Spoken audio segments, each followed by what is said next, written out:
اتكلمت عليها في الصفقات النهارده نقطه الخلاف فيها. ليه الدنيا قعدت وما قامتش لما قلنا الاهلي بيتفاوض مع امام عاشور؟ ايه القصه يعني؟ مش فاهم يعني ايه الموضوع يعني؟ اي نادي ليه الاحقيه يتفاوض مع اي لعيب. ايه المشكله يعني؟ لا بص، اصل في حاجه مهمه، في فرق ان النادي الاهلي بيتفاوض مع امام عاشور يبقى قاعد مع امام، دي واحد. مهتم، احنا قلنا بالظبط مهتم ان يضم امام عاشور في القادم ان هو يبقى صفقه بالنسبه له. لا احنا نتكلم في الواقع بقى. امام عاشور موجود في نادي الزمالك، عايزين نادي الزمالك قدام مش عارف سنتين او 3 سنين على ما اعتقد. ايه اللي يدعو للقلق ويعني مش عايز والاثاره ايه يعني؟ لعيب لا من ناحيه ايه؟ ما اعرفش.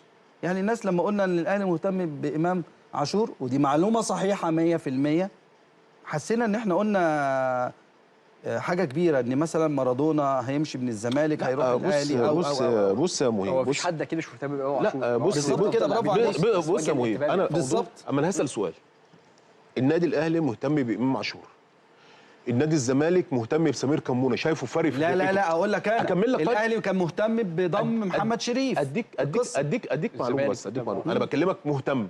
سوري، الزمالك كان مهتم بضم محمد شريف. انا بتكلم في مهتم. وزي ما كنا تفاوض ولا تعاقد؟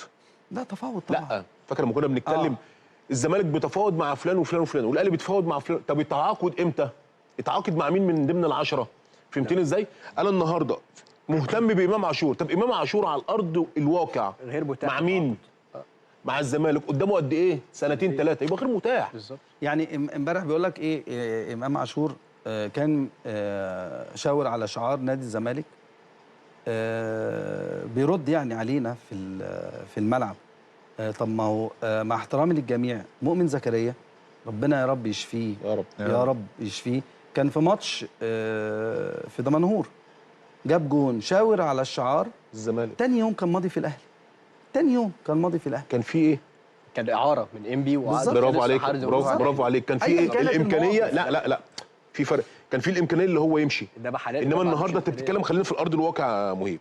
النهارده بيتكلم مع امام عاشور وفلان بيتكلم. طب ما كان الزمالك مهتم بعبد الله السعيد، والزمالك كان بيتكلم على رمضان صبحي، والزمالك بيتكلم مش عارف ايه. لا مش غلط. هو في بند في العقد في الامام عاشور يحيى له؟ لا امام قدامه سنتين. لا ممكن يا كابتن ما فيش الكلام ده. ممكن يكون في بند. وبعدين امام في بيتك، يعني امام عاشور في بيتك.